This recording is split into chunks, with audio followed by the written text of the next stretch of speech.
शुक्रबारबाट Nepali sci-fi चलचित्र एक्लो one release भएको छ। सुन्दै कति आनन्द आउँछ।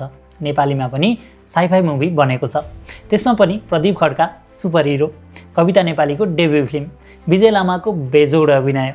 अझ इन्ट्रेस्टिङ कुरा त के छ भने हलिउड एक्टर जेम्स ब्याकन पनि यो चलचित्रमा देखिन्छन्।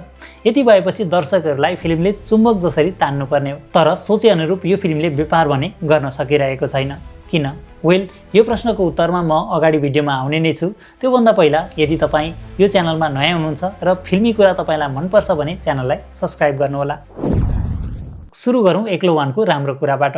पहिलो कुरा त फिल्मको जनरा साइन्स फिक्सन भएकाले जुन प्रयास भएको छ त्यसका लागि निर्देशक प्रदीप साई लगायत सम्पूर्ण टिमलाई धन्यवाद दिन चाहन्छु। फिल्मको मोस्ट इन्गेजिङ क्यारेक्टरको नाम लिनुपर्दा म यहाँ एरियल अर्थात् कविता नेपालीलाई पहिलो नम्बरमा राख्न चाहन्छु। एक्टिङ, पर्फर्मेन्स, एग्रेसन, एक्सन सिक्वेन्सहरूमा उनले एकदमै गजब अभिनय गरेकी छन्। उनको डायलग डेलिभरी पनि इङ्ग्लिस र नेपाली दुवैमा उस्तै दमदार सुनिन्छ। कुनै हलिउड सिनेमाकी हिरोइनभन्दा उनको यो पर्फर्मेन्स कम लाग्दैन। यस्तो लाग्छ कि कविताले यो फिल्मबाट डेब्यू मात्रै गरेकी छैनन्, नेपाली सिनेमा क्षेत्रमा एक्सन हिरोइनका रूपमा उनले लामो छलाङ मार्नेवाला छिन्। फिल्ममा विजय लामाको अभिनय पनि एकदमै बेस्ट देखिन्छ। उनले भीष्म बनेर गरेको त्यो क्यारेक्टरलाई जसरी स्टार्ट टु इन्ड क्यारी गरेका छन् त्यो एकदमै गजब रहेको छ। एक्लै एउटा रोबोटसँग बाँचिरहेको क्यारेक्टरका रूपमा हामीले यो फिल्ममा विजय लामालाई देख्न पाउँछौँ। फिल्मका अर्का क्यारेक्टर वरिष्ठ अर्थात् एवनराज उप्रेतीको अभिनय पनि निकै नोटिसेबल रहेको छ। सुनिल थापालाई भने यो फिल्ममा हामीले पुरानै अवतारमा देख्न पाउँछौँ अर्थात् भिलेन क्यारेक्टरमा। बेनिसा अमालले एज अ रानीको भूमिकामा सुन्दर काम गरेकी छन्। सुरज सिंह ठकुरीको त्यो कालवाला लुक्स एकदमै डेन्जर रहेको छ, तर यसमा डायलग भने हामीले सुन्न पाउँदैनौँ। फिल्ममा प्रदीप खड्का, दियापुन, दिनेश डिसी लगायत कलाकारको स्क्रिन टाइम थोरै छ तर महत्त्वपूर्ण रहेको छ। यो सिनेमाले इमेजिन गरेको दुनियाँमा पुर्याउन लाइटिङ, भिएफएक्स, बिजिएम र अन्य प्राविधिक पक्षहरूले चलचित्रलाई निकै सपोर्ट गरेको देखिन्छ। अब थोरै कुरा गरौँ फिल्मको स्टोरी लाइनको बारेमा। यो फिल्मले एउटा टाइम फ्रेमको कुरा गरेको छ, सन् 2030 देखि 2090 सम्मको, अर्थात् 60 वर्ष अघि र पछिको कथालाई जोडेर यो फिल्मले एउटा कहानी बनाएको छ। 2030 जति बेला धरतीमा एक खाले भाइरस फैलिन्छ जसले गर्दा पृथ्वीका मानिसहरू एकदमै सङ्कटमा पर्छन्।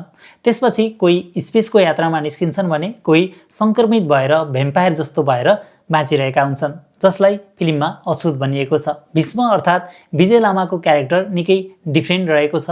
ऊ संसारको एक्लो त्यस्तो मान्छे हुन्छ जो धरतीमा सङ्क्रमित नभइकन बाँचिरहेको हुन्छ। अन्तरिक्षबाट अनुसन्धानका लागि आएका एरियल र ज्याकसँग उसको भेट हुन्छ। त्यसपछि के हुन्छ यो सब कुरा हामीले यो फिल्ममा हेर्न पाउँछौँ। अर्कोतिर सुनिल थापाले एक खाले राज्य चलाइरहेका छन्। एवनराज, सुरज सिंह र बेनिसा अमाललाई यही साइडमा हामीले देख्न पाउँछौँ। निर्देशकले यहाँ केही टेबिल क्यारेक्टरहरूलाई डेभलप गरिदिएका छन् जसबाट केही एक्सन सिक्वेन्सहरू हामीले हेर्न पाउँछौँ।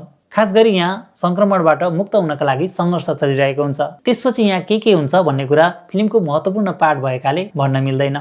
यति चाहिँ भन्न मिल्छ, बेसिकली फिल्मले गुड एनर्जी र ब्याड एनर्जी बिचको लडाइँलाई देखाएको छ। केही एक्लोपन र केही इमोसनल सिक्वेन्सहरूलाई पनि हामीले यहाँ फिल गर्न सक्छौँ। अब आउँ फिल्मको कमजोर कुरातिर। सबैभन्दा पहिला त फिल्म हल छिर्दाखेरि हामी जम्मै 4 जना मात्रै थियौँ र सकिँदा त 2 जना मात्रै रह्यौँ।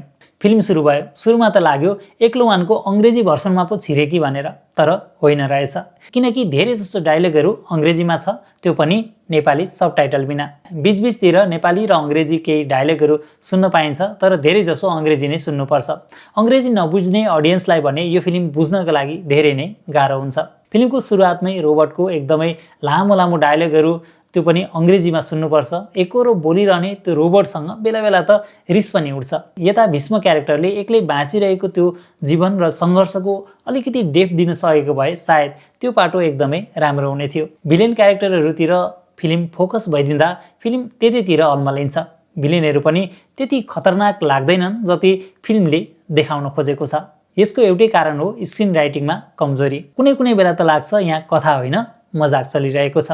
सपोर्टिभ क्यारेक्टरहरूको झ्याउलाग्दो अभिनयले बेला बेला त दिक्क पनि लाग्छ। फिल्ममा यति धेरै बिप साउन्ड युज गरिएको छ कि सायद अहिलेसम्म एउटै फिल्ममा यति धेरै बिप सुनेको मैले पहिलोचोटि हो। फिल्मको स्क्रिन प्ले कुनै ठाउँमा निन्द्रा लाग्ने गरी स्लो भइदिन्छ। स्लो मात्रै होइन, फ्लोमा पनि गडबडी देखिन्छ। लजिकको त यहाँ कुरै नगरौँ। कुनै त बेमतलबका सिनहरू पनि हामीले हेर्नुपर्ने हुन्छ। साइफाई फिल्मको बलियो पाटो भनेको क्लाइमेक्स हो। त्यसमा पनि लजिक एकदमै महत्त्वपूर्ण कुरा हो।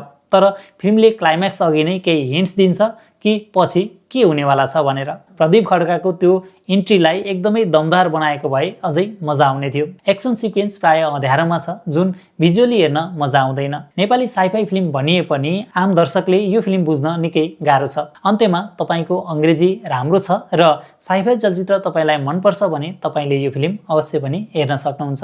यसमा देखाइएको दुनियाँ र क्यारेक्टरहरू तपाईँलाई एकदमै नयाँ पनि लाग्न सक्छ। फिल्मले मान्छेभित्रको मानवीयता हराउँदै गएको कुरा र आफूलाई देउता सम्झेपछि हुने खतरालाई सङ्केत गरेको छ। फिल्म मलाई चाहिँ एकदमै एभरेज लाग्यो। प्रेजेन्टेसन पनि त्यस्तो खास नयाँ लागेन। भिजुअल्ली लाइटिङ, भिएफएक्स र बिजिएमको काम केही हदसम्म राम्रो लाग्छ। अर्को पार्ट योभन्दा पनि राम्रो आओस् शुभकामना भन्दै म एकराज प्रधान आजको यो भिडियोबाट बिदा हुन चाहन्छु। धन्यवाद, नमस्कार, जय नेपाली सिनेमा।